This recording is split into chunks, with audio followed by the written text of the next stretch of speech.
1장 3절 만물을 붙드신다라는 이 페로라는 동사와 관련해서 이야기를 하다가 시간이 돼서 멈췄습니다. 만물을 붙드신다. 굉장히 묵상을 많이 하게 만드는 단어죠. 만물을 예를 들어 지구가 돌아가는데 그 돌아가는 것을 주님께서 운행하신다. 태양의 운행을 주님이 도우신다. 이런 자연 만물의 신비한 세계의 한 조명을 우리에게 보여주는 말씀입니다. 만물을 붙들고 있다. 정확히 말하면 만물을 인도하신다, 운행하신다 그런 말이죠.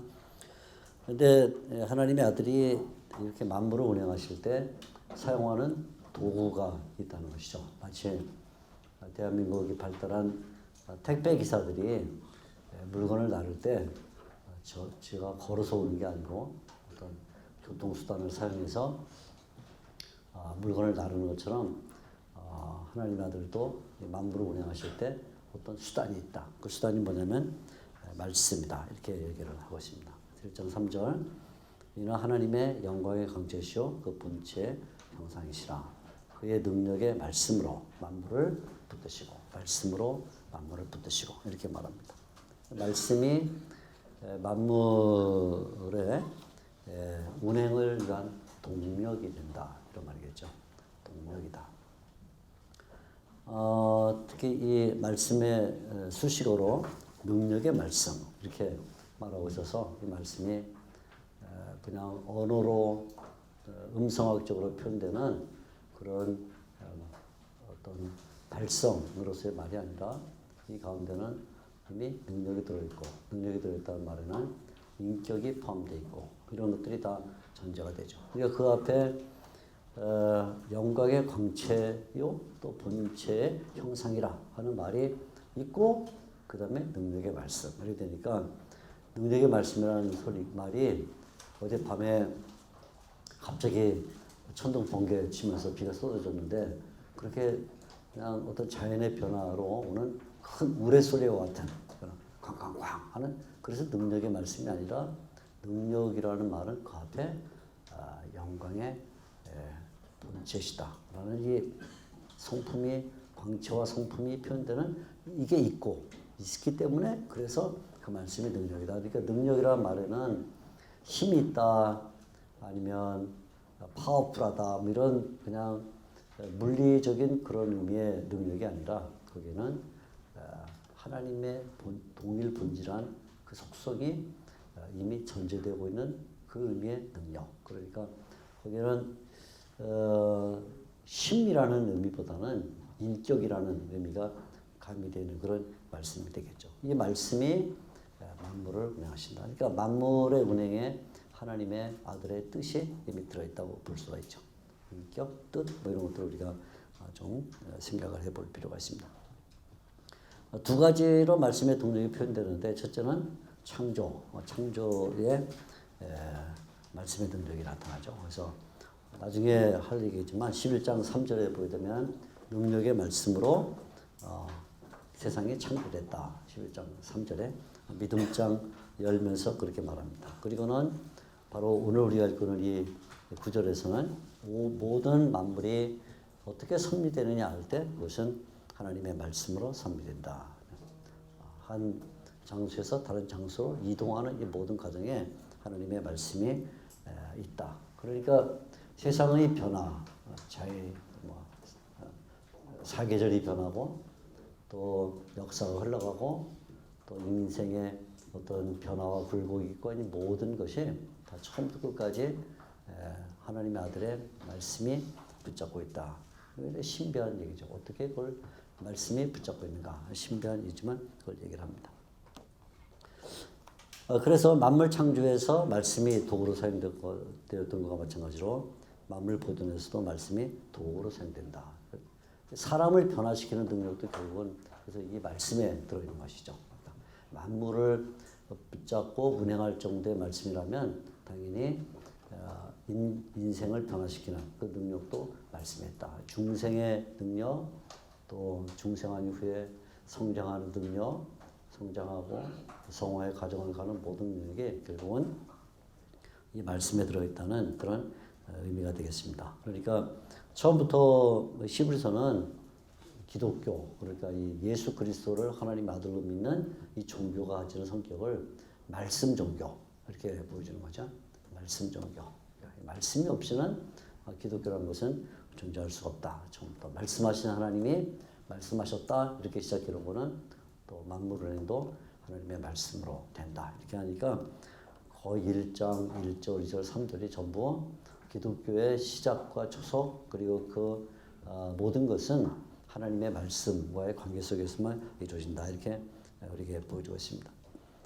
나중에 베드로서 우리 잘 아는 대로 베드로서 3장 7절이라는 구절을 보면 거기 이제 세상의 심판 때도 결국 말씀이 작용을 하죠. 그래서 하늘과 땅이 하나님의 말씀으로 심판받기 위하여 보존되었다. 이렇게 말할 때 말씀은 결국 창조, 그 다음에 마지막에 심판, 그 과정에 있는 이 운행. 1장 3절은 그 창조 이후의 종말까지의 그 과정을 보여주는데 그 과정도 하나님의 말씀이 작용한다. 이렇게 말합니다. 그만큼 기독교에서 성경과 계시 또 말씀의 위치가 얼마나 중요하냐는 것들을 어렵지 않게 발견하게 됩니다. 그래서 하나님의 아들이 말씀으로 만물을 운행하신다 할 때 그는 무력으로 만물을 운행하는 게 아니다. 당시 로마 시대니까 로마 시대에 모든 신약 성경 기자들은 다 그 시대를 살고 있는데 가장 인상적인 것은 로마죠. 로마 제국이 무력으로 온 세계를 지배하고 또 세계를 변화시키고 그래서 모든 길을 로마로 통하게 하는 이 작용에 다 무력이 힘이죠. 힘이 사용되고 있는데 기독교는 그런 시대상과도 다른 모습이다. 말씀으로 운행하신다. 이렇게 말해주고 있습니다. 그래서 말씀에 의한 만물의 운행은 하나님의 아들이 지니신 능력의 최대한을 보여주는 역할을 하고 있다. 이렇게 볼 수 있겠죠.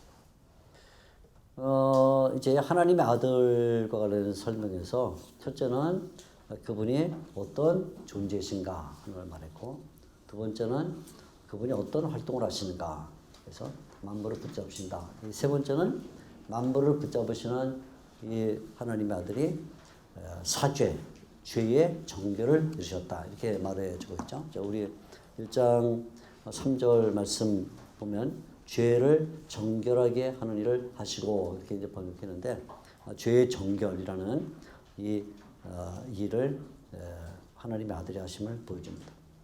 사죄라 이렇게 우리가 한마디로 말할 수 있는데 사죄는 역사상에서 일어나는 거죠. 우리가 세상에 출생을 하고 또 어느 순간에 예수님을 믿고 살고 있는 중에 구원의 은혜가 와서 우리에게 사죄가 주어지게 됩니다. 물론 그 앞에는 부르심도 있고 정하심도 있고 다 역사 이전에 일어난 일들도 있고 역사 가운데서도 내가 깨닫지 못하는 중에 일어나고 있는 소명이 있죠. 부르심이란 건 때로는 급작스러운 부르심도 있지만 대부분의 소명은 은근히 오기 때문에 소명이 잘 느껴지지 않을 경우가 많아요. 사실은. 근데 이제 사죄라는 것은 그에 비해서 굉장히 느껴지는 일이죠. 내가 죄를 용서받았다. 이런 감정이 들어있게 되는데 어쨌든 사죄라는 것은 역사적인 사건이므로 당연히 사죄의 전제가 되는 것은 하나님의 아들의 성육신이다. 이렇게 볼 수 있죠. 성육신. 예수님이 성육신한 그 역사적 사건과 우리가 죄를 용서받는 역사적 사건의 어떤 일치성이 있는 것이죠. 히브리서는 어제도 말씀드렸던 것처럼 복음서와는 사뭇 다른 그런 감각을 가지고 예수님을 바라봅니다. 그러니까 복음서는 예수님이 어떤 행적을 하셨냐, 그래서 그분의 출생부터 시작해서 갈릴리, 유다, 그다음에 죽음과 부활, 이렇게 그 어떤 일대기적인 이야기를 그린다면 히브리서는 구약 성경으로부터 설교를 통해서 예수님을 말하려고 하기 때문에 그런 방식을 쓰진 않죠. 그럼에도 불구하고 이제 아주 가끔입니다. 아주 가끔 하나님의 아들의 성육신을 표현하는 그런 표현들이 나오는 것을 발견하게 됩니다. 그 가운데 조만간에 보겠지만 혈육에 함께 속하였다. 혈과 육. 혈과 육은 언제나 사람을 말할 때 사용하는 고유한 표현법인데 혈육에 함께 속하였다. 성육신했다 그 말이죠. 또 2장 17절 보면 범사의 형제들과 같이 되셨다. 형제들과 같이 되셨다는 말은 성육신했다 그런 말이고 육체로 계시는 동안에 이렇게 말씀하셨다. 육체로 계시는 동안 역시 성육신을 말하고 시험을 당하셨다. 여러 가지로 시험에 대한 얘기가 나오는데 그 시험 당했다는 것도 성육신을 가르치는 것이고 또 십자가를 지시고 죽음을 당하셨다. 다 성육신에 대한 얘기를 이제 히브리서가 한 곳에 모아놓지 않고 여기저기 이렇게 떨구어 놨지만 아무튼 예수님의 성육신 문제를 가끔 이렇게 다루고 있습니다. 그것이 이제 역사의 예수님이죠. 동시에 그 예수님에 의해서 우리 역사적 사조가 있다는 것을 보여줍니다. 성육신하신 하나님의 아들은 죄를 정결케 하는 일을 주셨다. 그래서 성육신의 목적이 사죄에 있다. 이렇게 볼 수 있죠. 2장 17절 말씀을 보면 그에 대한 이제 직접적인 구절이 나오는 것을 볼 수 있는데 2장 17절 그러므로 그가 범사의 형제들과 같이 되심이 마땅하도다. 성육신했단 말입니다. 범사의 형제들과 같이 되심이 마땅하도다. 그리고는 그 성육신은 이는 하나님의 일에 자비하고 신실한 대제사장이 되어 백성의 죄를 속량하려 하십니다. 그러니까 이 성육신의 목적 가운데 하나가 사죄, 죄를 속량하는 것. 그게 있다. 이렇게 말해주고 있죠. 그러니까 성육신의 목적은 사죄라 이렇게 말할 때 사죄는 성육신에서 절정의 사역이다. 이렇게 설명할 수 있습니다. 이를 위해서 하나님의 아들이 자신을 단번에 드렸다. 이제 앞으로 7장에서 8장, 9장까지 여러 체험을 마저 단번에 자기를 드렸다. 죄의 용서를 위해서. 결론은 그래서 9장 22절에 피 흘림이 없은즉 사함이 없다. 우리가 너무나 잘 아는 이런 결론을 내리게 된 것이죠. 사죄는 지금도 말씀드렸지만 사죄 앞에는 소명도 있고 정화심도 있고 함에도 불구하고 신자가 자기의 인생을 돌이켜보면 사실 소명은 언제 부르셨나 하는 것은 잘 알지 못하는 때가 많습니다. 저 자신도 제가 언제 내가 부르심 받았지 할 때는 도대체 누가 나를 불렀나 잘 모르죠. 그런데 이제 어느 시점에 내가 예수님을 구주로 영접하고 그리고는 내 죄의 문제가 이렇게 해결되고 하는 것은 어느 정도 감정이 있어요. 그래서 저 자신은 이 사죄라는 것은 어떤 면에서 보면 사람이 자기 구원의 문제를 느끼는 첫 단계다. 이렇게 설명해 볼 수 있을 것 같습니다. 사죄가 없이는 구원의 그 다음의 단계라는 것은 이루어질 수가 없죠. 죄의 정결함을 얻은 것이 신자에게 역사상입니다. 영혼 가운데 예정하시고 이런 것은 다 역사 이전의 일들이기 때문에 역사상에 주어지는 구원의 은혜로운 효력, 첫 번째 은혜로운 효력이다. 이렇게 볼 수 있지 않겠나 생각을 해봅니다. 그래서 모든 신자는 구원의 길에서 하나님의 아들에 의한 사죄의 은총을 항상 깊이 인식해야 된다. 오늘날 우리 기독교 특히 이 축복 종교로 변해버린 이 기독교를 보면 죄에 대한 고백이란 것이 없죠. 죄에 대한 고백 전혀 없다고 말하면 단정적이고 아무튼 많이 없어진 것 같아요. 그러니까 회개를 설교하는 것도 그렇게 많지 않고 또 그 설교를 듣고 개인이 자기의 죄의 문제 때문에 통회하고 그리고 아파하고 막 근심하고 그 때문에 금식도 하고 이런 요즘은 교회에서 별로 보기 어렵지 않나 생각이 됩니다. 근데 이 히브리서 읽어보면 1장 3절에 죄라는 단어를 썼는데 거의 마지막 13장 갈 때까지도 계속 죄라는 단어가 굉장히 많이 등장합니다. 물론 이제 사죄와 속죄의 문제를 다루고 있지만 죄라는 단어 하마르티아 이 단어가 계속 나와요. 그 말은 뭐냐면 히브리서는 이 죄의 문제에 대해서 굉장히 통렬하게 느끼고 있다는 것이죠. 죄. 죄의 인식, 또 죄의 해결, 죄를 로부터 나온 구원의 사죄의 은총 이런 것들이 없이는 그리스도를 바라보자. 무슨 의미가 있겠어요, 그죠? 그리스도를 바라보는데 죄덩어리가, 그죠? 범죄의 상태에 있는 사람 그리스도를 바라보자. 아무 요청이 없죠. 그러니까 히브리서에 나오는 이 기독론, 그리스도와 관계를 돈독히 하자라는 이런 모든 내용들은 언제나 이 정결의 문제를 앞장세우고 있다는 거예요. 여기서 처음에 죄의 정결을 이루셨고 할 때 정결, 굉장히 중요한 한 표현을 우리에게 해줍니다. 이렇게 죄의 문제를 깊이 생각하고 사죄 은총을 깊이 인식할 때 그때 다시 죄로 돌아오는 것을 방지할 수가 있다. 이제 3장 13절 같은 경우에 바로 그것을 말하죠. 오직 오늘이라 일컫는 동안에 매일 피차 권면하여 너희 중에 누구든지 죄의 유혹으로 완고하게 되지 않도록 하라. 죄의 유혹. 항상 우리가 죄의 유혹을 받는데 그때 사죄의 은총을 깊이 묵상할수록 사죄의 은총을 깊이 인식할수록 죄의 유혹을 덜 받죠. 왜냐하면 그게 죄라는 것이 얼마나 무서운 것이고 또 악한 것이고 그것이 신자의 도리에 맞지 않는다는 걸 알기 때문에 죄의 유혹이 올 때 그것을 거절할 수 있는데 죄 그까짓 거 죄 그게 별거야 뭐 이렇게 이제 죄를 가볍게 생각하면 그때는 죄의 유혹으로부터 벗어날 수가 없다. 그러니까 죄의 문제를 히브리서가 아주 중요하게 다룬 걸 볼 수 있습니다. 이건 이 히브리서에 나오는 죄에 대한 내용만 하나 따로 띄어서 연구를 해도 큰 연구가 될 정도로 아주 중요한 주제입니다. 네 번째, 하나님의 아들 관련해서 첫째는 그분의 존재, 두 번째는 활동 가운데 특별히 사죄의 문제를 다루고는 그리고는 이제 승기를 다루죠. exaltation, 영어로 하면 승기, 높아짐, 이제 높아지심의 문제를 다룹니다. 하나님의 아들이 어떻게 높아지셨냐 할 때 두 번 유사한 단어를 사용해서 그 높아지심을 설명해요. 1장 3절, 4절 이렇게 읽어보면 3절 이렇게 말해요. 정결하게 하시는 일을 하시고 그다음에 높은 곳에 계신 지극히 크신 이의 우편에 앉으셨느니라. 그 천사보다 훨씬 뛰어나무 승기를 말하고 있죠. 승기. 여기에 이제 승기를 말할 때 유사한 단어를 두 번 사용하는데 하나는 높은 곳에 말과 또는 위험에 지극히 크신 이의 우편이라는 이렇게 말하는데 우리말은 이제 지극히 크신 이 이렇게 그 인격체를 설명하는 거 번역을 했는데 사실 그냥 위엄이란 단어입니다. 위엄.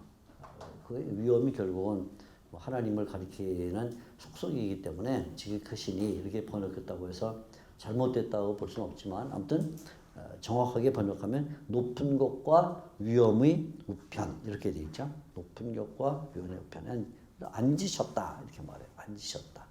앉으셨다 이 단어는 구약 성경에서부터 하나님의 그 좌정을 얘기할 때 나오는 아주 중요한 용어입니다. 그러니까 여러분 역시 앞으로도 구약 성경 읽다가 앉으셨다, 시편이나 선지서 특히 많이 나오는 말인데 앉으셨다. 이 표현은 하나님의 좌정, 그러니까 불변하는 그 모습을 설명할 때 늘 쓰는 말이죠. 세상의 모든 것들은 다 움직여요. 이제 조만간에 보지만 다 옷같이 갈아입는 이런 변화가 있는데 하나님께는 변화가 없다. 불변, 앉으셨다. 이렇게 말하죠. 하나님의 아들도 똑같죠. 앉으셨다. 그래서 하나님의 아들의 승기는 불변적이다.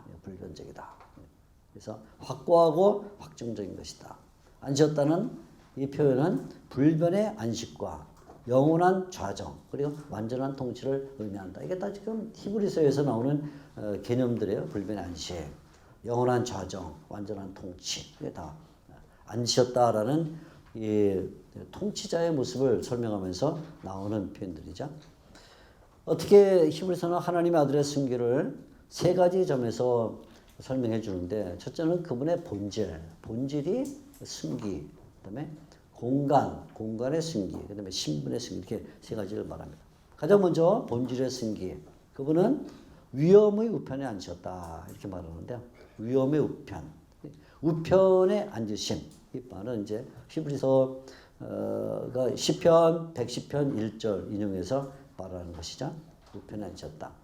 시편 110편 1절은 히브리서에서 중요한 구절입니다. 그래서 여기 1장 3절 외에도 나중에 8장 1절, 또 10장 12절, 12장 2절 이렇게 4번 이 구절이 인용이 되는데 그만큼 시편 110편 1절 우편에 앉혔다는 굉장히 중요한 구절로 이해가 되고 있죠. 이 우편에 앉혔다는 말은 하나님과 본질적으로 동등하다. 하나님이 불변의 보좌에 앉아 있는 것처럼 하나님의 아들도 불변의 보좌에 앉아 있다. 그러니까 히브리서 기자가 하늘을 바라보면 하나님이 앉아 있는 것과 그 우편에 하나님의 아들이 앉아 있는 것이 동등하게 보이는 것이죠. 그러니까 이 우편에 앉아 계시다라는 말 속에는 하나님과의 동등성을 먼저 말하고 있고, 동등성.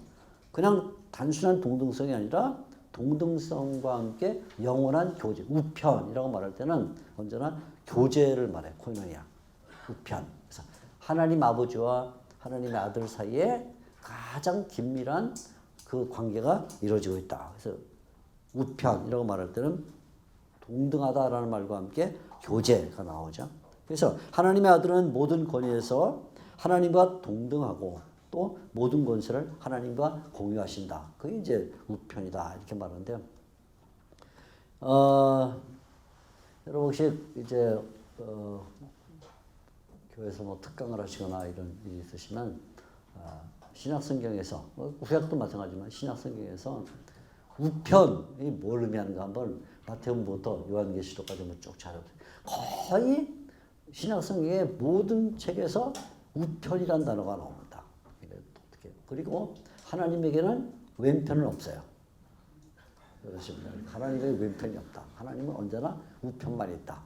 그래서 언젠가 오래전에 우리 학교 개건 교수로 와 계시던 홍창표 교수님이 저하고 이제 대화를 참 많이 하셨는데 언젠가 저한테 그러셔요. 조 박사, 하나님이 왼손이 있으셔?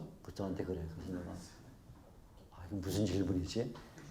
갑자기 그래서 하나님이 왼손이 있으신가? 머릿속에 검색을 해보는 거죠. 쭉 창세기부터 쭉 하나님의 왼편, 하나님 왼손이 있나? 하나님은 없어요. 하나님은 왼손이 없으시다. 하나님은 그래서 제가 하나님은 왼손이 없으시네요. 그러니까 홍 교수님이 하시는 말씀이 하나님은 오른손밖에 없으셔. 물론 이제 영적 세계에 영신 하나님에 대한 이야기의 문학적 표현이니까 그렇긴 하지만 아무튼 오른쪽밖에 없다. 오른쪽도 오른쪽이라고 말할 때 이걸 잘 알아야 돼요. 뭔 얘기냐면 지금 히브리서 기자가 또는 신약 기자들이 하나님을 바라보는 시각에서 오른쪽인가? 아니면 하나님을 중심으로 해서 하나님이 우리를 내려다보시는 쪽에서 오른쪽인가 하는 것은 다른 얘기예요. 무슨 말인지 아시겠죠? 그러니까 만일에 제가 제 쪽에서 오른손 그럼 여러분한테는 왼쪽입니다. 그죠? 그렇게 볼 수밖에 없어요. 방향이.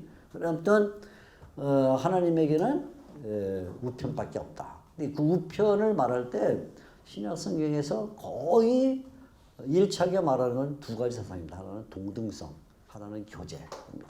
그러니까 이 교제 사상은 사실 구약 성경에도 뿌리를 두고 나중에 요한계시록이나 이런 성경을 보면 잘 나타나는데 우편이라는 것은 완전 수평을 말하는 거예요. 수평. 위아래가 아니고 위아래. 위에 있다 아래에 있다. 아까 어저께 우리가 본 것처럼 이제 만물을 발 아래에 복종시키고 원수를 발 아래에 발등상되게 하신다 할 때는 수직 관계입니다. 상하 관계. 이제 나올 구절이지만 상하 관계인데 하나님과 하나님의 아들 관계는 언제나 우편이다. 이 말은 수평 관계다. 그죠? 좌우 관계다를 말하므로 동등성을 말하면서 동시에 발 아래 뭐 이렇게 말할 때는 이거는 통치와 복종이라는 개념으로 말하고 있다면 우편 이렇게 말할 때 이것은 교제의 개념이에요. 복종 개념이 아니라 교제의 개념이다. 마치 상에 왕의 그 식탁에 사람들이 둘러앉은 것 같다. 우리 구약성경에 보면 사울이 이제 자리를 식사 자리를 배설하고 그 다음에 본래 요나단은 서 있고 그 다음에 요압과 다윗이 앉아 있어야 되는데 다윗이 결석을 하죠. 아시죠? 그래서 묻죠. 다윗이 어디 가느냐. 첫날은 뭐 결례의 문제가 있나 보다. 둘째 날은 뭐가 있나 보다 했는데 셋째 날도 안 나타나니까 사울이 묻죠. 무슨 일인가. 이제 요나단이 나타나서 여라쿵저라쿵 얘기하니까 이제 요나단을 향해서 창을 던지는 이런 장면이 나오는데 그 이제 식탁의 교제예요. 식탁의 교제는 언제나 왕이라고 할지라도 상하 관계로 하는 게 아니라 좌우 관계로 오른쪽 왼쪽에 다윗과 요압이 앉아서 왕과 같은 수평적 교제를 나누는 걸 말하는데 요한계시록에 보면 라우디게아 교회에 예수님께서 내가 들어가 너로 더불어 먹고 너는 나로 더불어 먹으리라 할 때 그 수평적 교제 다 이게 지금 어떤 동등성과 교제 문제를 말하고 있죠. 그래서 본질의 승기다. 본질의 승기. 그러니까 동등과 교제가 있다. 이렇게 말합니다. 게다가 위엄의 우편. 이렇게 위엄의 우편. 이 말은 하나님의 성품을 묘사하는 단어인데 하나님의 아들은 하나님과 마찬가지로 위엄이라는 성품을 가지고 있다. 그러니까 위엄의 보지 않으셨다는 말은 하나님과 교제를 나누고 동등한데 그때 하나님의 아들은 하나님보다 못한 위엄이 아니라 동등한 위엄, 또 동등한 그 위엄을 공유하고 있다라는 말에서 하나님의 성품에 완벽하게 참여하는 승기자다. 이런 것들을 보여주고 있는 것이죠. 이런 어떤 본질적 승기가 있다는 것입니다. 두 번째는 공간의 승기를 말하는데 공간의 승기를 말하기 위해서 높은 곳에서 이렇게 말하고 있어요. 높은 곳에서. 히브리서에 의하면 하나님의 아들은 더 이상 지상적 존재가 아니에요. 이미 승기를 하셨어요. 승기를 하셨는데 여기 이제 변증법적인 관계가 나타나는데 승기를 하셔서 세상이 침범할 수 없는 높은 것, 변동되지 않은 높은 곳에 계심에도 불구하고 이 주님은 또 우리와 함께 있어서 우리와 같은 형제가 되셨다. 이게 이제 변증법적 설명이에요. 그러니까 모순이죠. 어떻게 보게 되면 가까이 있으면 멀리 있을 수가 없죠. 멀리 있으면 가까이 있을 수가 없죠. 그런데 구약 성경이 하나님에 대해서 말할 때 시편 130편 하나님은 멀리서도 낮은 자를 아시나이다. 이렇게 이제 130편 말하는데 그 말은 뭐냐면 멀리 있는데 가까이 있다. 가까이 있는데 멀리 있다.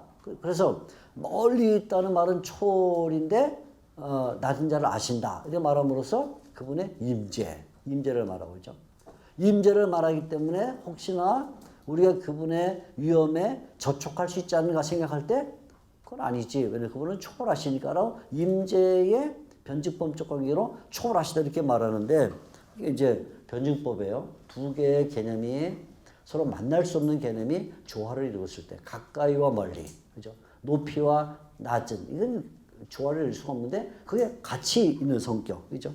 이게 지금 예수님에 대한 이 공간의 승기를 말하면서 높은 곳에 있다 할 때 침범할 수 없는 완전하게 구별되시는 위치에 있다. 나중에 7장 26절에 아주 정확한 표현을 쓰고 있죠. 그래서 이러한 대제사장은 우리에게 합당하니 거룩하고 악이 없고 더러움이 없고 죄인에게서 떠나 계시고 하늘보다 높이 되신 자라. 그래서 1장 3절에 높은 곳에서라는 휩셀로이스라는 단어, 휩셀로라는 단어가 7장 26절에 그대로 반복된 휩셀로테로스 똑같이. 그러니까 제가 어제도 말씀드렸지만 1장에 들어있는 모든 단어는 다 뒤에 다시 반복되면서 풀어나가는 방식이에요. 1장이 현관인데 현관이 그냥 집과 관계없는 현관이 아니라 현관만 들어가 봐도 아, 이 집이 어떻게 생겼구나 하는 것을 알게 하는 그런 장치인데 1장 3절에 나오는 높은 곳에서 라는 이 공간적 승기가 7장 26절에 그분에게는 아무도 침범할 수가 없다. 또 그분에게는 죄가 없다. 그분은 높이 계십니다라는 것을 말하는 하나의 복선으로 나타나고 있죠. 이런 공간의 승기. 그리고 공간의 승기는 결국 하나님의 아들이 얼마나 거룩하시냐 하는 것을 보여주는 것이다. 이렇게 말할 수 있죠. 그러니까 위엄의 우편이라고 말할 때는 하나님과의 본질적 동등과 교제를 말하면 이번에는 높은 곳에 계시다는 것은 하나님의 아들의 거룩함, 구별되심을 말하는 것이 됩니다. 세 번째는 1장 4절에 그런데 그분에게는 신분의 승기도 있다. 그래서 신분의 승기. 하나님의 아들이 천사들보다 훨씬 뛰어나셨다. 이렇게 설명을 합니다. 하나님의 아들의 승기는 신분과 관련해서 말하는데 그 신분은 천사들의 신분과 비교할 수가 없다는 거예요. 그래서 더욱 아름다운 이름을 기업으로 받았다. 어제 우리가 상속에 대한 얘기를 했는데 기업으로 받았다 이렇게 말하죠. 더욱 아름다운 이름을 갖고 있다. 더욱 아름다운 이름을 갖고 있다 하는 이 말은 그 앞에 하나님의 아들이 갖고 있는 여러 본질과 또 활동, 만물을 붙잡으시고 하는 이 모든 것들은 오직 하나님의 아들에게만 있는 고유한 그 성격이기 때문에 천사들에게 주어진 건 아니죠. 그러니까 더 고귀한, 더 아름다운 이름을 갖고 있다. 그 아들이라는 이름을 갖고 있다. 이렇게 말하죠. 천사들은 섬김을 하여 봉사하는 영들이다. 이렇게 말하는데 그리스도는 아들이다. 다르죠. 이러면서 집을 맡은 아들이다. 나중에 3장 6절에 보면 집 위에 계신, 집 위에 계신. 그래서 집을 다스리고 집을 살피는 아들이다. 이렇게 말해주고 있습니다. 예수님은 순교한 아들이고 초월적인 아들이다. 이런 말인데 천사들보다 뛰어난 이유를 다음과 같이 몇 가지로 설명을 해주고 있습니다. 첫째는 하나님과의 관계에서 볼 때 예수님은 천사들보다 뛰어나다. 네. 어떻게 하나님과 관계가 설정됐냐? 그러면 하나님께서 그를 낳으셨고 또 그의 아버지가 되셨다. 그는 천사에게는 그렇게 하지 않는다 그 말이죠. 천사에게는 하나님 아들의 관계에서만 나타나고 그래서 기름을 부어서 동류보다 승하게 하시고 또 원수를 이기고 하나님 우편에 앉게 하시고 이런 모든 이런 삼위일체 관계가 천사보다 뛰어난 모습을 보여준다. 두 번째는 천사 자체와의 관계에서 보면 천사들은 아들에게 경배를 해야 된다. 그죠? 그러니까 경배의 대상자가 되시는 하나님 아들과 경배를 해야 될 그 주체자로서의 천사 사이에 간격이 벌어짐으로써 결국 하나님의 아들이 천사들에게 예배의 대상이 된다는 점에서 더 아름다운 이름을 받으셨다. 이렇게 말하고 있죠. 세 번째는 만물과의 관계에서 볼 때 하나님의 아들은 천사보다 왜 더 아름다운 이름을 갖느냐 하면 그분은 만물의 창조자시고 또 만물이 그분에게 복종을 하게 되는 주권자이기 때문이다. 만물의 머리가 되신다라는 점에서 그분은 승기하시다. 이렇게 말하죠. 그러니까 요약하면 승기, 하나님의 아들이 하나님과 동등하다. 그래서 둘째는 만물의 창조자와 보호자시다. 세 번째는 인간의 사죄를 이루시는 것은 천사는 사죄를 이루지 않거든요. 그러니까 사죄를 이루신다. 화해자가 되신다는 점에서 그분의 승기가 이렇게 나타나죠. 자, 이렇게 이제 천사 얘기를 꺼냈기 때문에 히브리서는 천사에 대하여 많은 이야기를 할 수밖에 없어요. 그래서 1장 5절에서 14절 집중적으로 천사에 대한 얘기를 하고 그 이하에도 2장 또 그 외에도 몇 번 이제 천사에 대해서 말하는데 주로 히브리서의 이제 천사 얘기는 1장과 2장에 많이 몰려 있고 그다음에 뒤쪽에 12장, 13장에 이제 한두 차례 나오는 이런 현상입니다. 그래서 히브리서에 나오는 이 천사론이 이제 앞에 1장, 2장에 몰려 있다는 점에서 바로 하나님의 아들과의 어떤 관계성을 보여주게 되는데 먼저 말씀드리면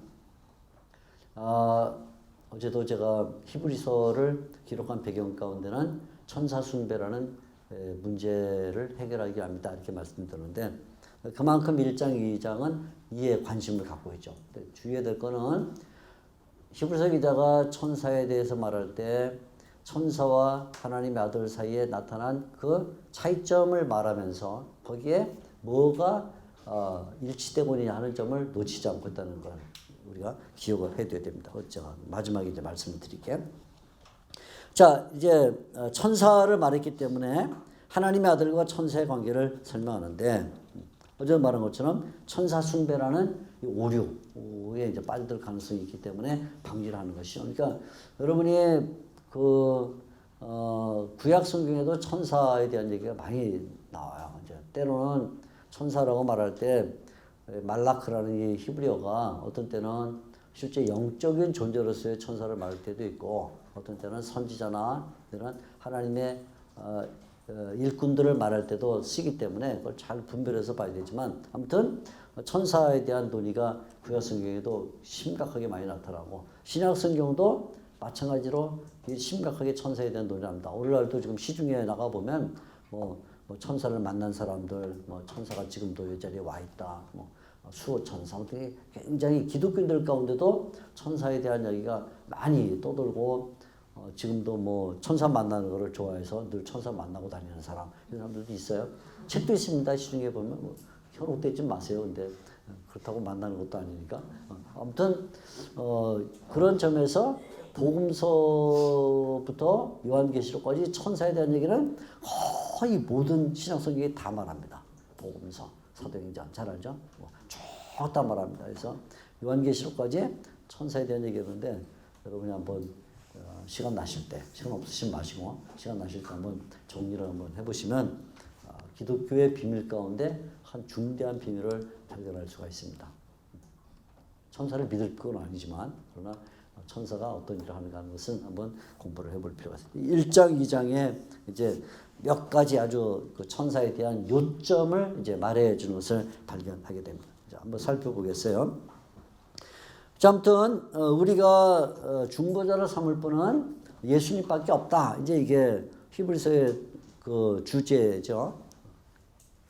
천사를 우리가 중보자로 삼지는 않는다. 예수님만이 우리의 유일한 중보자시다. 이렇게 말하는데 이제 그러면 천사가 도대체 뭘 하느냐 하는 걸 이제 앞에서 얘기를 해주게 됩니다. 자, 조금씩 이제 보겠습니다.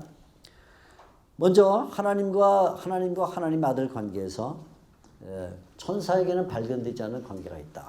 천사에게는 발견되지 않는데 하나님과 하나님 아들 관계에서만 나타나는 게 있다. 그래서 1장 5절에 이런 질문을 던지죠. 하나님께서 어느 때 천사 중 누구에게 다음과 같이 말씀하신 적이 있느냐. 다음과 같이 말씀하셨어요. 1장 5절에 유명한 시편 2편 7절 너는 내 아들이라 오늘 내가 너를 낳았다. 이거는 천사에게 한 적이 없다. 또 사무엘하 7장 14절 나는 그에게 아버지가 되고 그는 나에게 아들이 되리라. 이건 천사에게 한 적이 없다. 이렇게 말을 해주고 있어요. 어제 말씀드린 것처럼 구약 성경을 해석하는 히브리서의 방식 가운데 일종의 페쉐르 방식이라 이렇게 보시는데 이 말씀이 구약 성경에 나온 배경 이건 히브리서는 관심이 없어요. 그러니까 사무엘하 7장 14절은 다윗과 다윗의 자손에게 주었는데 그때 다윗이 뭐라고 했길래 하나님이 약속을 이런 데는 히브리서는 관심이 없어요. 그 말씀 자체에만 관심을 가지고 그걸 바로 적용해 나가기 때문에 이걸 이제 페쉐르 방식이라 이렇게 말하는데 페쉐르 방식을 쓰고 있는 것이죠. 하나님께서는 천사에게는 그렇게 말한 적이 없다. 이것은 예수님에게 하신 말씀이다. 이렇게 하는 거예요. 하나님 아들에게 하신 말씀입니다. 너는 내 아들이라 오늘 내가 너를 낳았다. 또 하나는 나는 그에게 아버지가 되고 그는 내게 아들이 되리라. 이렇게 말하는데 두 구절, 첫째 구절은 너는 내 아들이라 신분이죠. 내 아들이라 신분을 말합니다. 내가 너를 낳았다. 출산의 문제를 다루고 있고 두 번째 나는 그에게 아버지가 되고 그는 내게 아들이 되라. 이것은 언약을 말하고 있어요. 그러니까 2장 7절은 10편 2장 7절 2편 7절은 하나님 아들의 신분과 출생의 문제를 다루고 있고 그다음에 사무엘하 7장 14절은 하나님의 아들과 하나님의 언약 관계를 다루고 있습니다. 먼저 신분과 출산의 문제를 말하면서 천사들과 무관한 하나님의 아들 관계, 하나님의 아들 관계가 나타난 독특한 유일한 그 관계는 너는 내 아들이라 오늘 내가 너를 낳았다. 시편 2편 7절에 나타난다. 이렇게 말하는데 이 구절은 굉장히 중요하기 때문에 나중에 5장 5절에 다시 멜기세덱 대제사장을 말할 때 또 나와요. 다시 말합니다. 그래서 이 구절을 아주 중요하게 생각합니다. 하나님의 아들을 설명하는데 그 아들 되심을 설명하는 가장 중요한 구절로 소개를 하고 있는 것이죠. 먼저 두 내용이에요. 너는 내 아들이다 하는 내용과 또는 오늘 내가 너를 낳았다라는 이 두 가지 내용인데 첫째 너는 내 아들이다 라는 이 내용은 너는 내 아들이다 라는 현재 표현으로 예수님이 하나님의 아들이라는 사실이 영원한 현재다. 내 아들이었다. 내 아들일 것이다가 아니라 내 아들이다라는 이 영원한 선언이죠. 영원한 선명으로 쭉 나가는 거죠. 내 아들이다. 영원한 현재임을 천명해 주면서 내 아들, 나의 아들이라는 이 표현은 예수님이 하나님과의 관계에서만 예수님이 누군가가 드러난다 하는 것이죠. 너는 아들이다 이러지 않고 너는 내 아들이다 라는 말은 예수님이 하나님과의 관계 속에 있을 때에 가장 예수님의 모습이 선명하게 나타나다 하는 거예요. 그래서 너는 내 아들이다 이렇게 말할 때 이것은 하나님의 아들의 신분이 하나님과의 관계 속에서 영원한 현재로 지속됨을 보여주는 그런 의미로 파악을 할 수 있습니다. 두 번째 내용은 출산과 관련해서 오늘 내가 너를 낳았다 이렇게 말하는데 여기서 나오는 이 낳다라는 이 단어는 생물학적 의미가 아니에요. 이것은 사회학적 의미로 사용됐다. 우리가 놓치면 안 돼요. 내가 너를 낳았다. 낳다라는 이 동사가 생물학적 의미가 아니라 마치 어머니가 배에서 아기를 낳듯이 이렇게 그래서 모태에서 아기를 낳듯이 이런 생물학적 의미가 아니라 사회학적 의미다 하는 말입니다. 자, 무슨 얘기냐면 제가 제 아이를 앉혀놓고 예를 들어 말썽을 피거나 아니면 좀 목사 자녀답지 않게 살 때 앉혀놓고 이제 주의를 줍니다. 그럴 때 엄마가 너 엄마 아들로서 그러면 되니 할 때는 아들이 금방 뭐라고 생각하냐면 그렇지 엄마가 배 아파서 날 낳았지 이렇게 생각을 하는 거예요. 생물학적으로 이해를 금방 엄마가 앉혀놓고 너 엄마 아들로서 그러면 돼 할 때는 그렇지 엄마가 날 낳을 때 얼마나 배가 아팠을까 이렇게 생물학적으로 이해하지만 제가 아들을 앉혀놓고 임마 내가 널 낳았을 때 그러면 우리 아들이 생물학적으로 이해하진 않아요 절대로. 그죠? 무슨 말인지 아시겠죠?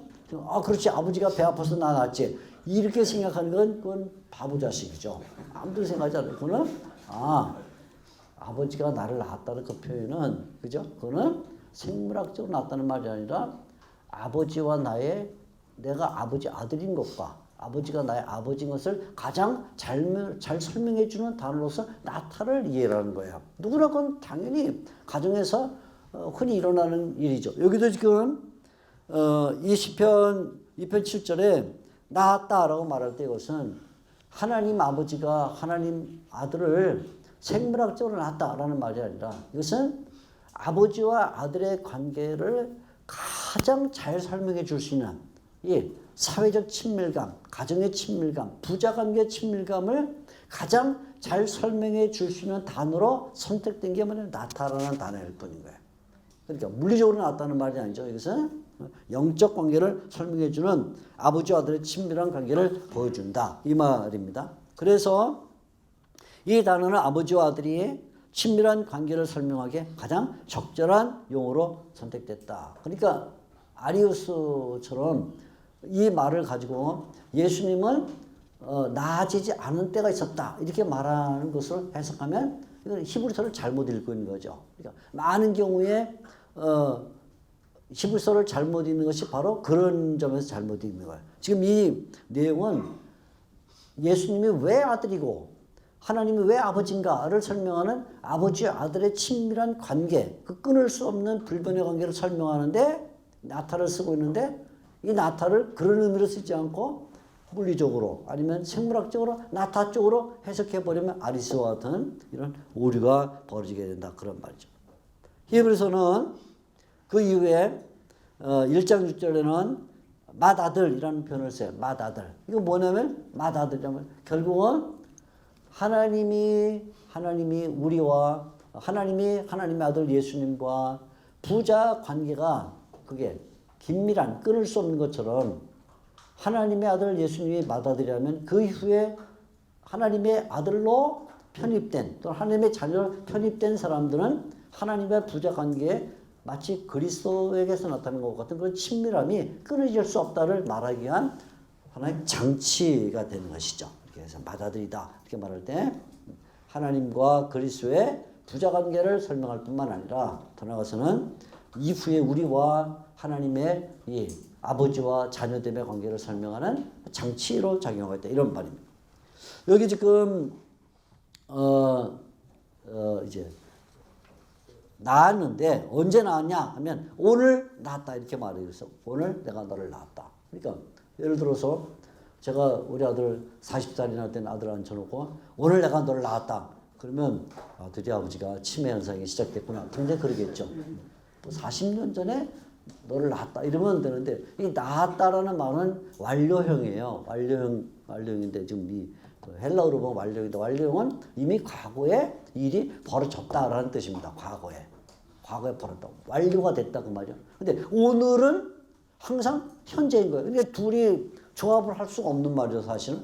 오늘은 현재고 낳았다는 완료니까 이 둘은 사실 조합될 수가 없는 거예요. 그런데 이 시편 2편 7절이 이 둘을 조합시켜서 오늘 완료 낳았다라고 말함으로써 이 낳음은 생물학적 남이 아니라는 것을 오늘이라는 단어를 첨가시키면서 더욱 분명하게 만들어주고 있는 것이죠. 그래서 확연하게 이 단어는 아리우스처럼 이해하면 안 된다는 것이 분명해지는 것입니다.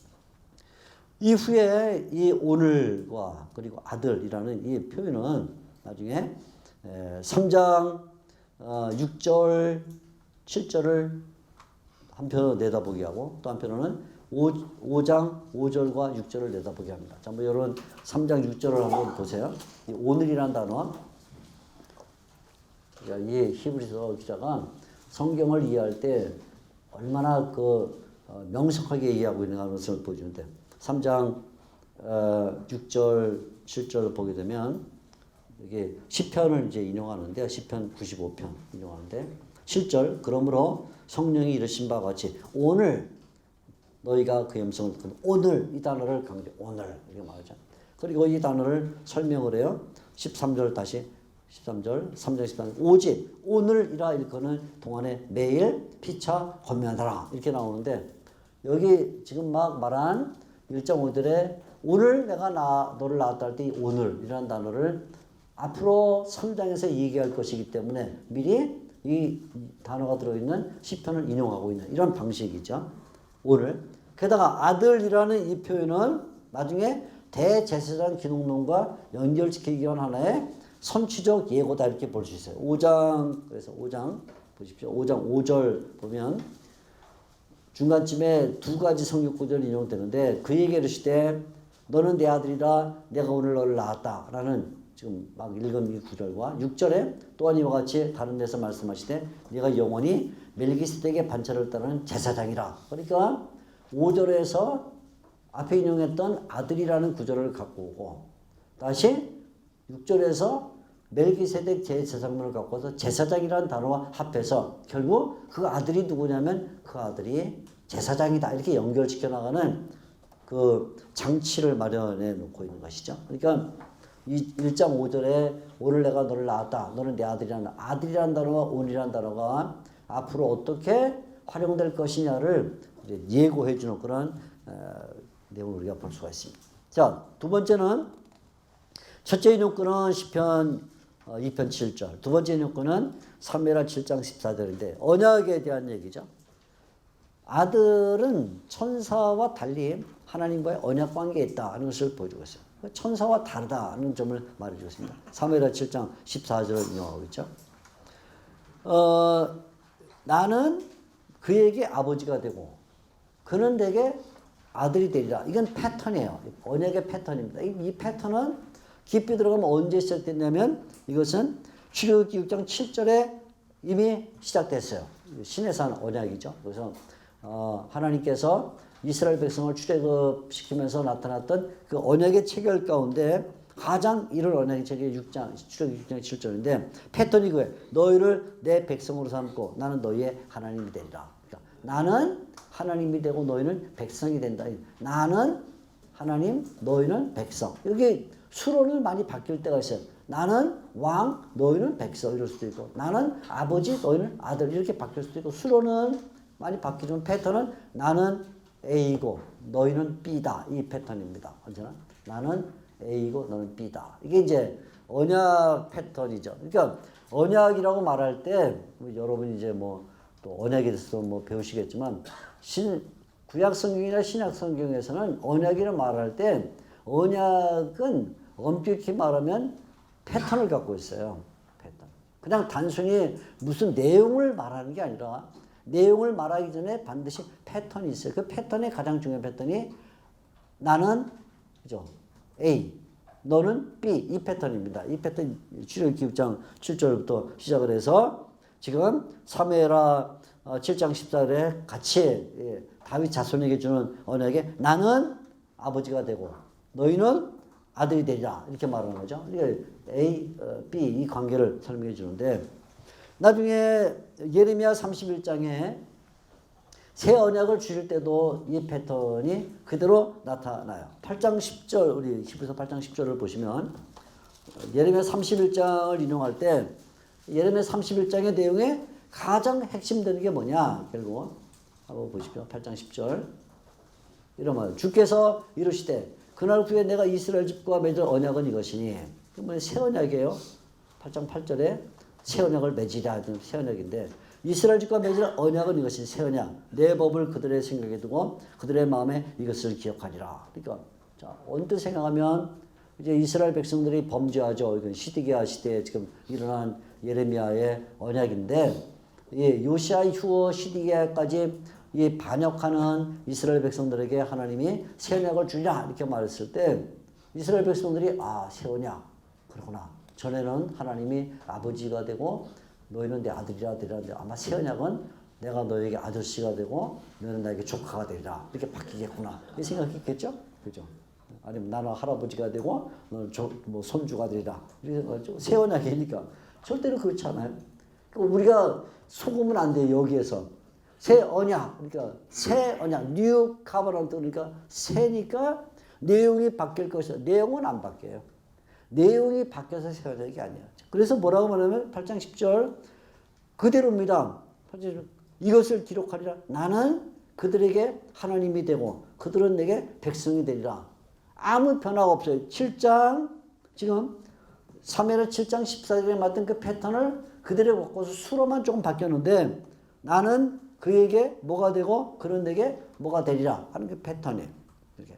이 패턴을 그대로 갖고 오는 것이 이스라엘 백성의 관계뿐만 아니라 이것은 하나님과 하나님 아들 사이에도 있다 그렇게 말하죠. 그래서 다윗 가문에게 주어진 하나님의 약속이죠. 아버지와 아들이라는 이 언약의 개념을 이것을 하나님과 예수 그리스도의 사이에 부자관계 언약으로 이해를 하면서 이 언약은 변하지 않는다.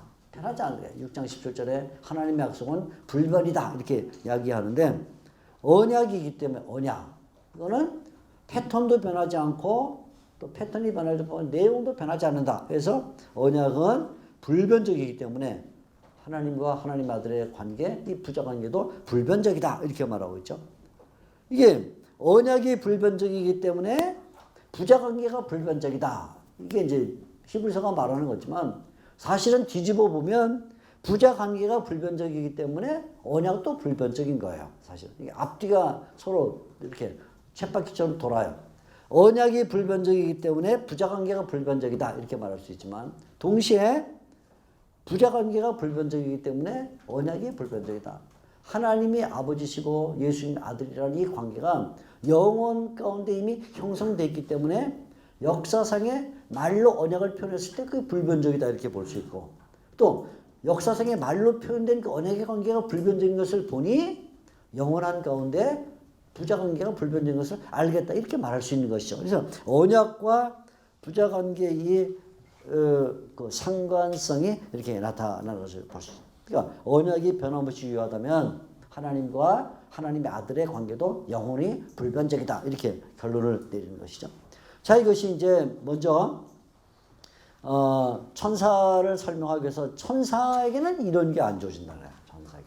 천사에게는 시편 2편과 같은 말씀도 안 주어지고 사무엘 7장 같은 말씀도 안 주어진다. 그러니까 하나님의 아들이 존귀한 이름을 갖고 있다 이렇게 말하는 거죠. 두 번째는 아들과 천사의 관계에서 역시 그런 모습이 드러나는데 1장 6절 또 이렇게 말합니다. 그가 맏아들을 이끌어 세상에 들어오게 하실 때 맏아들을 이끌어 세상에 들어오게 하실 때는 해석이 초림을 가리키는 것일 수도 있고 재림을 가리킬 수도 있는 좀 복잡해요. 학자들의 시각에 따라 초림이라고 할 수도 있고 재림이라고 할 수도 있고 그런데 뭐 두 개가 다 이렇게 포함이 되는 그런 좀 폭넓은 말이죠. 근데 어쨌든 예수님은 맏아들이다. 프로토토코스라 이렇게 불어요. 맏아들이다. 이렇게 부르는데 이 맏아들이라는 표현은 두 가지를 예시해요. 하나는 맏아들이니까 당연히 하나님께 그 외에 다른 자녀들이 있겠다. 이렇게 예시해 주는 것이죠. 예수님은 맏아들, 그러니까 그 다음에 둘째 아들, 셋째 아들, 많은 자녀가 하나님께 있겠다 하는 것과 두 번째는 그거보다 더 중요한 건 뭐냐면 예수님이 맏아들이라면 그 이하에 다른 자녀들이 생겼을 때 이 예수님과 그들 관계가 뭐냐, 그들 관계가 뭐냐 하는 것이죠. 그래서 예수님과 그들 관계가 형제 관계가 될 것이다. 하나님에게는 예수님이 맏아들이라면 그 아래 다른 아들들이 많을 것이고, 하나님께는. 그러면 맏아들인 예수님과 하나님의 다른 아들과의 관계는 뭐냐면 그건 형제 관계가 될 것이다. 그거를 이제 2장에 이제 자세하게 말하게 될 터인데 이게 이제 히브리서가 말하고 싶은 사실은 포인트예요. 뭐냐면 하나님에게 주어진 많은 자녀들은 결국 예수님과의 관계에서는 형제 관계다. 이걸 말하고 싶은 것이죠. 자, 그건 이제 2장에서 말하니까 조금 미뤄두기로 하고. 아무튼 이런 점에서 예수님은 맏아들, 곧 그분이 시작자다 이렇게 볼 수 있죠. 그래서 2장 10절에 창시자다. 우리말 성경에도 이제 창시자라는 표현을 쓰는데 창시자 이렇게 말합니다. 이 말을 하면서 세상에 들어오실 때 이렇게 표현했는데 이 세상이란 말은 앞으로 이제 여러 차례 반복이 되면서 히브리서가 가지는 교회론과 우주론을 보여주는 하나의 주제를 도입을 해주고 있습니다. 자, 그거 다 이제 나중에 말할 거니까 넘어가고. 어쨌든 히브리서는 신명기 32장 43절 지금 인용하고 있는데 맏아들을 이끌어 드실 때 하고는 이제 그 신명기를 인용을 하고 있는 것이죠. 하는 내용은 하나님의 모든 천사들은 그에게 경배할지어다 이렇게 이제 얘기를 하고 있는데 천사의 경배를 확인하면서 결국 초림 때는 예수님이 벌써 성육신하시면서 천사들의 경배를 받으셨고 재림 때도 그런 일이 일어날 것이다 이렇게 말하면서 결국 천사의 경배를 받으시는 분으로서의 하나님의 아들. 그러니까 천사하고는 상하관계에 있다 이렇게 보여주고 있는 것이죠. 천사와 상하관계가 있다는 점에서 하나님의 아들은 천사와 비교할 수 없는 분이다 이렇게 증명을 해나가고 있습니다. 세 번째는 그런데 이 아들과 하나님의 아들과 천사에 대하여 하나님이 하는 일이 있다는 게 각각 다르다는 거예요. 하나님은 하나님 아들에게 이런 일을 하시고 그리고 천사들에게는 이런 일을 하신다 이렇게 상이하다는 것이죠. 먼저 천사들에게는 하나님이 뭘 하시는가? 천사들은 하나님의 일꾼으로 삼으신다. 시편 104편 4절을 인용해서 그는 그의 천사들을 바람으로 그의 사역자들을 불꽃으로 삼으시느라. 이제 히브리서가 굉장히 뉘앙스 있는 이 구절을 인용을 했어요. 천사들을 바람으로 말할 때 이 바람이란 말이 헬라어로는 푸뉴마타라는 말인데 푸뉴마타라는 말은 이중적 의미죠. 하나는 바람이란 말도 되고 하나는 영이란 말도 되는 것이죠. 그러니까 히브리서 기자가 장차 4장에서 여호수아를 인용하는데 어떤 말씀은 여호수아라는 이름은 구약에서 예수아. 근데 이게 신약 성경에는 예수스 이렇게 인용이 돼요. 그러니까 예수님과 똑같은 이름으로 활용이 돼서 여호수아. 그럼 여호수아가 이중적 의미인 거예요. 하나는 구약 시대에 이스라엘 백성을 가나안 땅으로 데려 들어갔던 그 역사적 인물로서 여호수아. 근데 그 여호수아는 누구를 상징하고 있냐면 실제로 예수님. 그래서 안식을 성취하게 될 예수님을 상징한다. 이렇게 이중적 의미로 보는 것처럼 이게 천사를 볼 때도 천사는 푸니마타 이렇게 말함으로써 한편으로는 천사가 아들과 비교할 수 없는 존재다를 나타내는 의미로 사용되고, 그죠? 바람이다 이렇게 바람 같은. 또 한편으로는 푸니마타 영이다 이렇게 말함으로써 장차 예수님과 어떤 면에서 같은 성질을 공유할 것인가를 보여주는 거예요.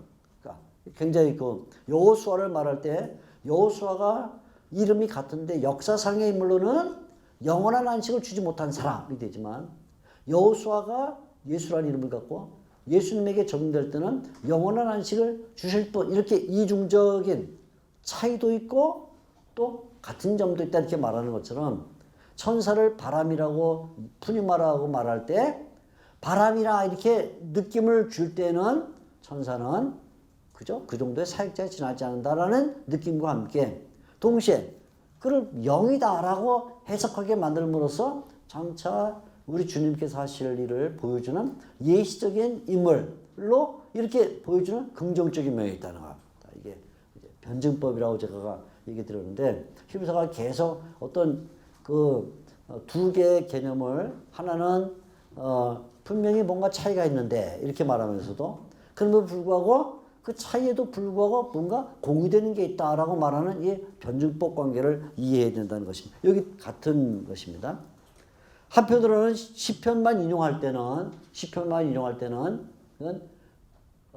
바람이다라는 개념으로 푸니마를 이해를 했어요. 왜냐하면 그 다음에 나오는 불꽃이란 말과 연결시키고 있기 때문에요. 그래서 사역자를 천사들을 바람으로 삼으시고 불꽃으로 삼으셨다 할 때는 불꽃이라는 말이 있기 때문에 이 인용관에서는 푸니마가 바람이라는 의미로 사용되고 있어요. 이렇게. 근데 나중에 이 단어가 14절에 사용될 때는 14절 모든 천사는 섬기는 영이다 이렇게 말했을 때는 이 단어를 갖고 하는 데 이때는 뭔가 긍정적인 의미를 갖고 있는 의미로 사용되고 있어요. 이게 이제 굉장히 미묘한 그 워드 플레이가 되고 있는 것이죠. 자, 어쨌든 일단 1장 7절에서는 천사들이 푸니마 바람이자 그 다음에 불꽃이다 이렇게 얘기를 해주셔서 아들과는 비교가 안 된다는 차이점을 먼저 드러내고 있습니다. 그에 비해서 아들에게는 어떤 일을 하나님이 하시는가? 아들에게 하시는 일을 몇 가지로 설명하는데 두 가지 시편을 인용을 하죠. 하나는 시편 45편 6절 7절 또 하나는 시편 102편 25절 27절 이건 먼저 45편을 인용해서는 이것은 통치 개념을 설명해요. 하나님이 하나님의 아들에게는 통치를 주신다. 그래서 여기에 나오는 두 개의 단어를 집중적으로 봐야 되는데 그게 뭐냐면 보호자라는 단어와 나라라는 단어죠. 8절 하나님이요 주의 보좌는 영영하며 보좌 그다음에 주의 나라의 주는 공평한 균이다. 그래서 보좌라는 말도 통치 개념이고 나라라는 말도 통치 개념인데 이 두 개의 표현으로 하나님의 아들에게는 통치를 주신다 하는 걸 말하죠. 천사는 사역자로 삼는다는 거예요. 그런데 아들에게는 통치자로 삼다 이렇게 말해주고 있습니다. 이때 통치자로 삼을 때 두 가지 성격을 보여주는 하나는 시간이라는 성격과 하나는 윤리라는 성격이에요. 시간과 관련해서 보면 아들의 통치는 영원하다 이렇게 말합니다. 앞으로 두고두고 히브리서가 얘기할 것입니다. 아들의 통치는 영원하다. 영원성. 그렇죠? 동시에 윤리와 관련해서 보면 하나님의 아들의 통치는 언제나 공평을 기초로 삼고 의를 사랑하고 불법을 미워하는 그런 성격을 갖고 있는 통치다. 그래서 이 하나님의 나라, 하나님의 아들의 나라에는 어떤 성격이 주어지는데 그것은 공평입니다. 그 다음에 의, 불법에 대한 배척 이 세 가지가 이 나라의 성격이라 이렇게 말해주고 있죠. 시편 이제 히브리서 기자가 이 시편을 인용하면서 여기 사용된 내용들은 앞으로 히브리서 전체에서 여러 차례 반복될 주제들을 갖고 있어요. 보좌 이미 앞에 우리가 그 보좌라는 말이 히브리서에 여러 번 나올 것이다 이제 얘기를 드렸고 영원성 그것도 이제 멜기세덱 대제사장과 설명할 때 여러 번 반복이 되고 나라 이것은 결국 어디를 바라보냐면 12장 28절에 이 나라는 흔들리지 않는 나라 변함이 없는 나라를 바라보는 내용입니다. 12장 28절은 결국 하나님의 아들의 나라의 최종적 모습을 설명하는데 흔들리지 않는 나라 세상에 있는 모든 나라는 다 요동하고 흥망성쇠와 명멸이 있지만 하나님의 나라는 명멸이 없다라는 보여주는 그 내용을 벌써 1장인데 12장을 내다보게 하고 있어요. 이 복서 히브리서에서 히브리서 1장에 나오는 이 복선을 잘 이해해 두면 앞으로 히브리서 읽을 때 쉽고 이 복선을 이해하지 못하면 히브리서 읽으면서 계속 혼돈에 빠지게 되는 것이죠. 또 규라는 말은 이제 흐랍도스는 이제 지팡입니다. 왕이 홀. 이거 왜 이렇게 어려운 말로 번역을 했나 모르겠어요. 규. 그래서 주의 규는 공평한 균이다. 아마 청소년들이 읽으면 뭔 소린가 할 텐데 아무튼 왕이들은 왕홀이죠. 이거. 근데 이게 왕이 되니까 왕홀 홀이지만 그냥 쉽게 말하면 지팡이죠. 왕이 지팡이를 항상 들고 있는데 이 지팡이는 앞으로 2번 더 나오게 되는데 하나는 아론의 지팡이 9장 4절에 다시 한번 등장하고 나중에는 야곱의 지팡이 임종시에 하나님을 경배하기 위해서 의존했던 그 지팡이로 이제 발전되는 거예요. 앞으로 쭉 나옵니다. 의라는 용어는 의의 말씀, 또 멜기세덱 할 때 멜기세덱, 의를 가리키죠. 그 다음에 11장 7절과 33절을 보면 결국은 믿음의 조상들이 의를 바라봤다. 노아 의의 상속자가 되었다 등등. 그 다음에 12장 11절을 보면 우리 신자들이 결국은 의의 열매를 맺어야 된다. 그래서 이 의의 나라에 속해 있는 사람들이 마지막에 가져야 될 것은 의의 열매. 이렇게 이제 이렇게 점진적으로 나가는. 그러니까 여기 1장 7절에 1장 8절 9절에 나오는 이 신명기 인용은 시편 인용은 그 자체가 히브리서에서 앞으로 발전될 내용들을 다 담고 있는 그런 내용이라는 것을 놓치면 안 되겠습니다. 이런 통치의 결과로 하나님은 하나님 아들에게 즐거움의 기름을 부으셨다. 메시아로 삼았다 그 말이죠. 즐거움의 기름을 부으셨다. 그래서 하나님의 아들은 하나님의 기름 부음을 받는 대상이다. 이제 하나님께서 기뻐하시는 대상이다. 이렇게 말하고 있습니다. 즐거움의 기름 부음 받았기에 메시아가 되셨고 하나님이 항상 즐거워하는 대상. 그래서 우리가 예수님께서 복음서에 보게 되면 너는 내 아들이라 하시면서 내가 너를 기뻐하노라 이렇게 내가 너를 기뻐하노라 이게 이제 하나님의 아들에게 주시는 말씀이죠. 요단강에서 예수님께서 세례를 받고 올라오셨을 때 하늘을 열리면서 들린 말씀이 이는 내 아들이다. 또는 그는 내 아들이다. 이렇게 말하면서 내가 그를 기뻐한다. 내가 너를 기뻐한다. 약간 복음서에 따라 그를 너를 좀 다르긴 하지만 기뻐한다. 해서 하나님이 아들을 기뻐한다. 이 똑같은 그런 표현입니다. 아갈리아조라는 단어가 기뻐한다. 즐거움의 대상이 된다. 그러니까 하나님의 즐거움의 대상으로서의 하나님의 아들. 근데 이것은 이 은혜에 참여할 사람들과의 관계에 있어서 비교할 수 없는 그런 기쁨이다. 이렇게 설명을 해주고 있습니다. 자, 첫 번째는 통치, 아들에게는 통치를 주신다. 이렇게 말합니다. 두 번째는 아들에게는 불변함을 주신다. 불변함. 시편 102편을 인용을 하고 있습니다. 그래서 아들의 불변을 강조하는데 먼저 아들의 불변을 강조하기 위해서 천지는 하나님의 피조물이다. 이것을 설명을 해요. 그래서 주여 10절 태초에 주께서 땅에 기초를 두셨으며 하늘도 주의 손으로 지으신 바라. 천지의 창조가 나오죠. 앞에 1장 2절에 나왔던 말씀으로의 세계 창조를 반복해 주는 것이죠. 근데 이때 이 피조물인 천지와 하나님의 아들을 세 가지 내용으로 대조를 해주고 있어요. 자, 여러분 한번 1장 10절부터 12절까지를 제가 읽어드리면서 단락을 나눌 테니까 여러분 한번 같이 나눠보십시오. 먼저 이렇게 말합니다. 10절은 이제 천지가 뭐냐 하나님의 피조물이다를 말해놓고 11절 그것들은 위에 땅과 하늘을 가리키고 있어요. 11절 그것들은 멸망할 것이나 오직 주는 영존할 것이요 그것들은 다 옷과 같이 낡아지리니 여기 한 단락이에요.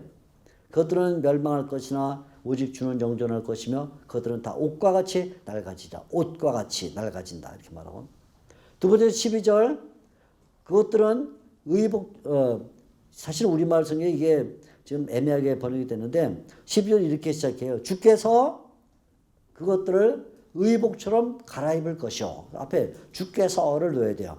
주께서. 앞에 주는 하는 거죠. 주는 의복처럼 갈아입을 것이요. 이게 두 번째 단락입니다. 세 번째 단락은 그것들은 옷과 같이 변할 것이나 주는 여전하여 연대가 다함이 없으리다. 자, 세 가지 내용이 들어있어요. 그것들은 멸망할 것이나 오직 주는 영존할 것이요. 그것들은 다 옷과 같이 낡아지리니. 첫 단락. 두 번째 단락은 주님이 의복처럼 그것들을 갈아입을 것이요. 두 번째 단락. 세 번째 단락. 그것들은 옷과 같이 변할 것이나 주는 여전하여 연대가 다함이 없으리라. 할 때 여기에 이 천지를 히브리서 기자는 이 하늘과 땅을 바라보면서 하늘과 땅을 뭐에 비교하고 있냐면 뭐에 비교하고 있죠? 옷에 비교하고 있어. 옷. 3번 나와요. 옷이라는 단어가. 보세요. 먼저 10절 끝에 그것들은 다 옷과 같이 이렇게 나오죠. 12절 처음에 의복처럼.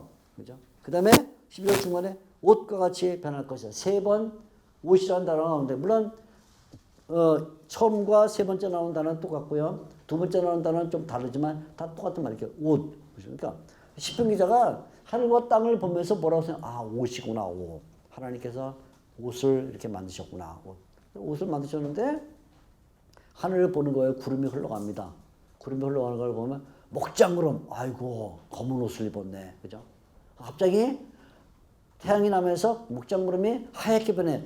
갑자기 흰 옷으로 갈아입었네. 이렇게 변하는 거죠. 그러니까 하늘이 계속 옷을 바꿔 입다고 생각해요. 옷을 바꿔 입어. 하얀 옷 갈아입었다. 또 하얀 검은 옷 갈아입었다. 석양 노을 지면 또 빨간 옷 갈아입었다. 무지개 때문에 빨준 옷, 파란 옷 갈아입었다. 계속 갈아입는 거죠. 하늘이 옷을 갈아입는다.